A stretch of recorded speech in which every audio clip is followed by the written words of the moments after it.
Welcome to episode 5, Beyond Transformation, where today we'll demystify and discuss some relationships and how I've sustained mine for 17 odd years and how we'll continue to sustain it utilizing certain values as we touch base on what has worked for us. I'm your host today, Sarah Shemason, inviting Sam on board to have this discussion. Well, I'd like to welcome you, Sam, on this podcast today. Appreciate that, you've accepted to have a chat. Not a problem. Well, pretty much our podcast today will be geared around relationships, sustaining them. And we've been in a courtship for 17 years and we've known each other for 18 and a half years? Yeah, something like that. And being like the masculine side of things or the male, what would you say sustains the relationship from your perspective? Understanding, a lot of understanding. And patience. They're the two, I think, important things, 100%. And like when you say understanding and patience, can you give me a little bit more depth around that? Just trying to understand your partner. Obviously, you sometimes you can't live with him, you can't live without him. And just sometimes patience, really.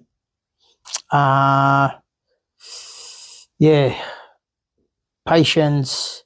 Trying to be understanding in the time of need, in the time of where sort of both parties are at their maximum capacity and stress, just the day-to-day life with having 3 children, balancing work, balancing family, and balancing all those day-to-day issues that I believe every couple has. Do you think that sometimes it can get really tough? Of course. 100%. Not sometimes, always. It always gets tough. Okay. It's just a matter of trying to balance life and trying to balance a household and a relationship at the same time. It's not easy. Obviously, if that's what you want in life, you persevere. You put your foot down, you persevere, and obviously you try to make it work and try to balance everything to sort of move from day to day. What do you find like the most hardest challenge in the relationship from your perspective, even though we've been together for that long? Like, what would you be able to tell the audience that maybe they could relate to? Well, the biggest challenge is sometimes just accepting when you're wrong. That's sometimes, a hard pill to swallow, is accepting the fact that, you're wrong. You have to own up and say, yep, I'm wrong, you're right, or doesn't have to always be there's someone right or wrong, but just trying to understand one another is very important, and trying to accept, where things have gone wrong or where the misunderstanding is, and just take accountability, which is a bit of a problem with in today's society, is just to put your hand up and take accountability towards your actions and what you've done. So. Yeah. Would you like say being in this relationship for that long, you have learnt a lot, or do you feel like it's still similar to early days? No, it's not that it's similar to early days, but everyone learns. You can't stop learning. Everyone learns. Every day you learn something. We all learn something new every day, surely. And life's all about learning. Life's a journey, obviously, and along the journey, you learn new things and you adapt to certain things, and you shift, you change, and you make certain things work and so forth. So to be more adaptable. 100%. Yeah, but see, like if we were to go back in time, would there be changes that you would apply? I know definitely on my end I would apply changes. I'll start with discussing me. Being very sensitive and over irrational in the sense of understanding the needs of you at the beginning, I would have definitely taken down that a few drops, being at the early ages of the relationship, trying to negotiate, be more communicable. I would have probably kidnapped my family, and sort of moved them away from you. Probably moved them away from you. Yeah, that would have been, a big help. But yeah. That's one thing I would have changed. Silenced them. Now, but for anyone that's listening, seriously, because look, they say the first 2 years of every or any relationship, it is challenging. It's more the than 2 years. There isn't. It's not. If someone says it's 2 years is the most challenging, they've got it wrong. It's more than 2 years. But they say the like truth. the hardest is the hardest is the first 5 years of any marriage. Especially when you know you're a young couple, children come along, and you're still trying to find your feet. At least 5 years, because I talk from experience. 100% took us more than 2 years, or 2 years was more than 2 years of the hardest points of our lives, is to try to understand one another. But it definitely took more than 2 years. And don't get me wrong, it's you're still, we're still sort of at times trying to learn. It's still hard, it's difficult, but you try to manage and do what you can. But I personally think it's the first 5 years of any marriage. That's interesting. There's no such thing as perfection. Oh, or people come into a marriage and it's all a bed of roses and, there's flying unicorns and everything is all rosy and peachy. That is false. It's at least 5 years will be the hardest part of your life is the first 5 years. Once you pass the 5 years, the tides do tend to settle, but it's not always smooth sailing. I like that. I like the way you said it. I actually, funny enough, we've never had this conversation like this where we analyze it in that way. But I know that from a lot of reading, they always say the first 2 years is the challenge to unpack and know one another, the personalities. But what I found very interesting, and you're saying 5 years now, but every 7 years, the cycle of a human being changes. You shed so much and values change and belief systems could shift. And I feel, in respect of what you were saying, 5 years, every 7 years, individually, we are changing in our own way. So, like, for instance, if we stayed in our relationship without children for a few years, that would look very different than handling a child, within the first year of marriage. Being very new, being a mom and also having the responsibilities that come in a relationship and expectations. It will look it would look different. And then every 7 year roll around, the kids are growing up. We're getting older. We see life differently. And I think what the biggest clash some couples could have, and I'm not just speaking for myself, but when I sit with couples, when the cycle of every 7 years shifts within one or the other or both on different ends, depending on the age, sometimes the alignment of values might not meet. Even though the goals that we're heading towards is the same, but the values could shift a little bit, and that's where it causes a little bit of chaos. Wouldn't you say? Yeah. Look, boys will be boys, girls will be girls. There's similar values, but not everyone's values are all the same. Could be similar, but yeah, as you shift and as you grow older, certain values tend to change. For some people, it changes dramatically. Others, it's sort of, it's at a medium range and so forth. And then there's others values that are basically from when they've left their family home, when they grew up, their values that still haven't changed, where they might need to change, but they haven't. And, And it can get challenging if it doesn't change. And even when it changes, it can be also challenging on the other receiving end if it doesn't align with theirs at that moment, or perhaps. Yeah, because obviously, some partners will feel the fact that, there's a sense of intimidation. They could be intimidated, thinking that either their partner's growing and flourishing too quick and they're still in their same standstill, or vice versa. And that's where sometimes you can clash, where people don't understand whether, their partner's values are changing, they're growing,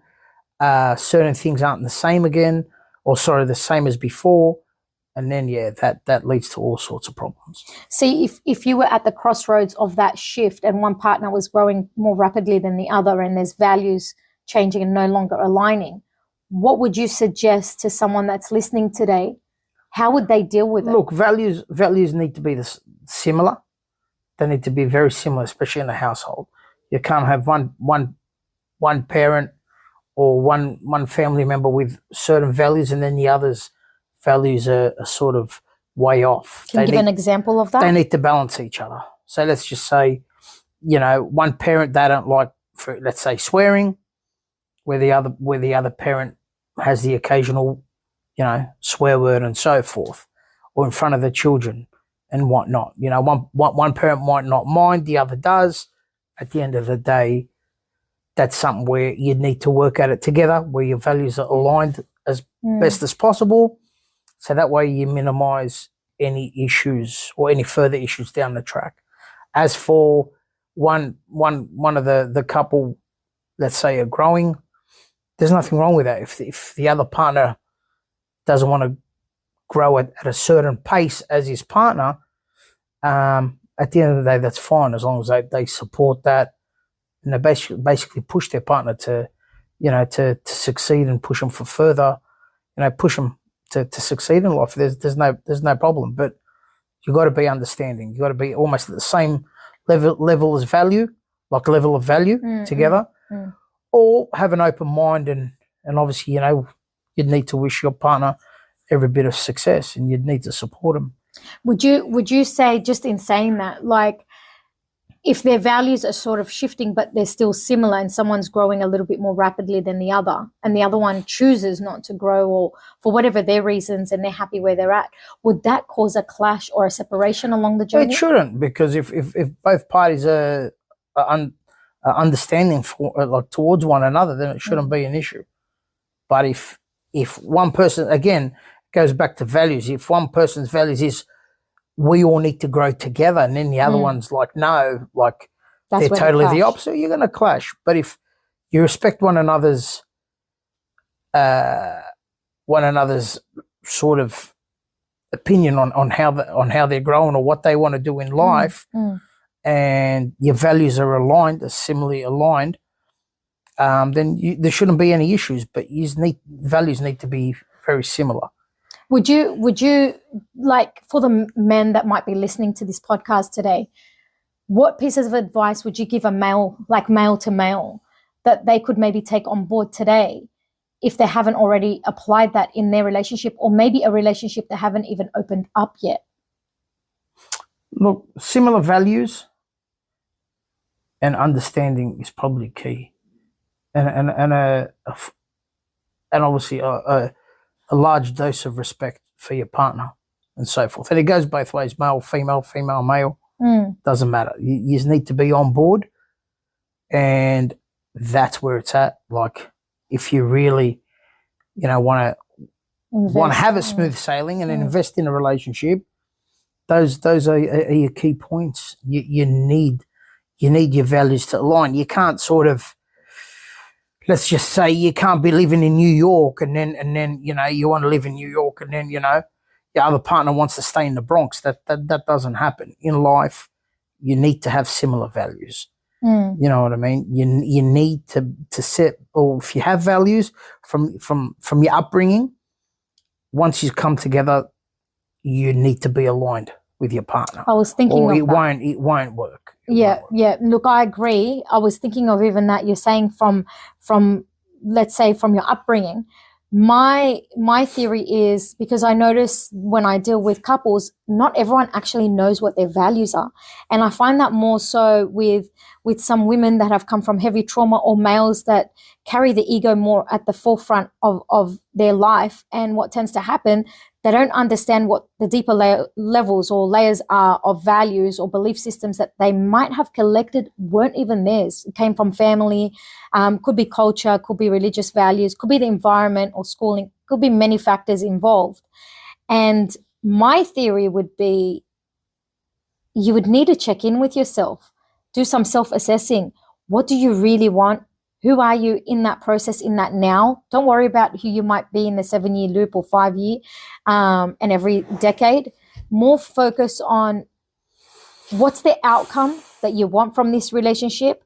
What is your priority from the relationship? What are the priorities you want for yourself and what you want to give back in that relationship? And I think that helps any person, male or female, understand more so what their values are. Like, somebody could be carrying values of a high level of being respected. Someone else could be, what they need, their value is, I need consistent humor and playfulness. It could go either end. Others could be, very easygoing and flexible and don't like structure. So if there is no alignment, the only way to find out if you have the value match is to check in with yourself, who you are, what you want, and then maybe even speak up to the potential courtship that you're about to build with a partner, and then see if that lines up. Wouldn't you say Look, so? 100%. Look, I'll touch up on that. And you mentioned structure. Without structure, there's chaos, full stop. You're not structured in life, your life is chaotic, full stop. You need to have a good structure. And that's like everything in life. You need to have a foundation. You have a stable foundation, you build a tall building. You build a strong building. You have poor foundations, you get basically rubbish at the end of the day. Cracks and that. Of course. And all buildings crack. You'll see it. It's visible. Inevitable, have a look at a building where there's buildings that have cracks and there's buildings that don't. That all comes down to foundation. Have a solid, stable foundation, the sky's the limit. Have a foundation where it's, the core has got too much trauma, of course. If the wrong materials were used. If it's not built properly, it's going to succeed to fail, and that's a big part. Is structure. Structure, without it, you're going to live a chaotic life. You know what I find, Sam, and I agree. I definitely agree, because I use that metaphor very often in my sessions with my couples. But some of them come with some solid foundation, but not 100% resistant. And so the way I see the perception of that, and it's even in my published book, The Ultimate Relationship Kit, and it discusses and it pretty much opens up the idea of a building. Sometimes when you find a lot of cracks, and let's just call each level of the building the year that you spent in that relationship. Well,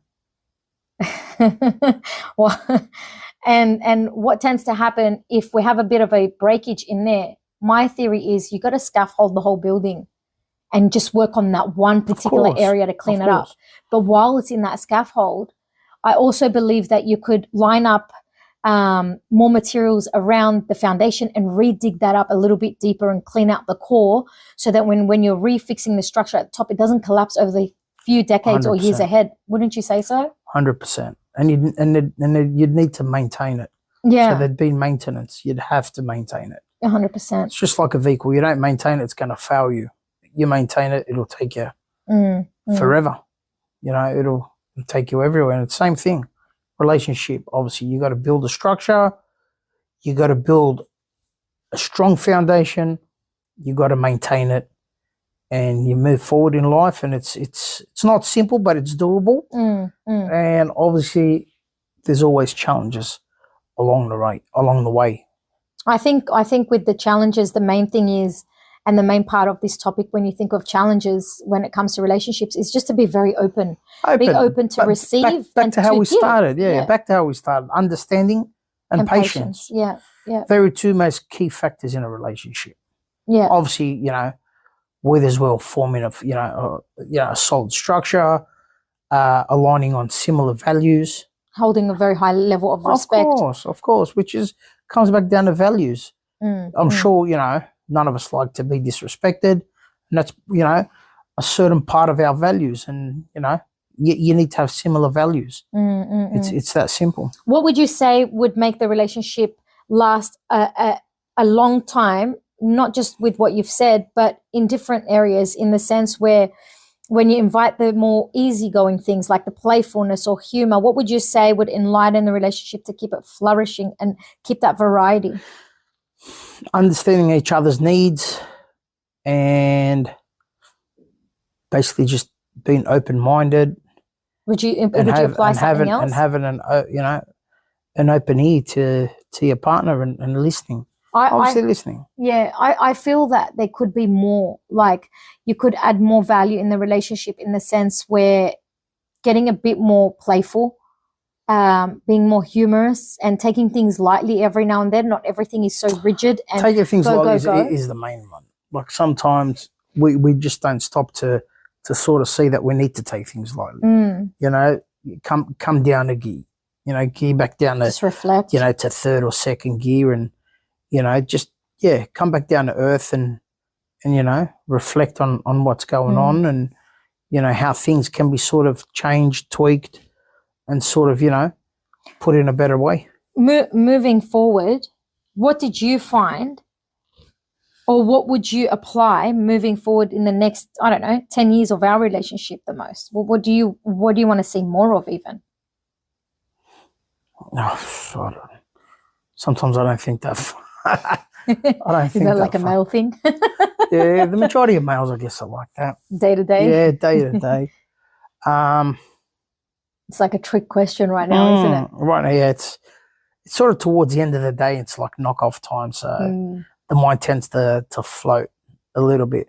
So while you're in that floating state, what do you think we need to apply that people can hear? Because maybe they're already applying it, or maybe they might take it on board to do for us to sustain our relationship moving forward in the next, let's say, couple hours even before the night ends. Just spending time with one another. Yeah. Reflecting on one another's day, and always ask that question, how was your day? And sort of, just really understanding, asking questions, making sure you're receiving answers. And it's all right just to, take that 5-10 minutes out of your day to ask your partner, how was your day? Get a bit of a feel and understanding of how their day went. Yeah. That feedback, and, help wherever you can. Yeah. Well, look, I appreciate you actually accepting being on board today and having this open, honest conversation. And if you guys want to hear more of chats with Sam and I, please comment, let us know. You can even shoot us an email, and more than happy to carry on a few more podcasts and discussion, not only about relationships and how maybe we sustain ours, but more so about other areas in our life, like parenthood and business owners and other dimensions, I suppose. And that's all for today. Thank you again. And from my heart to yours, as always.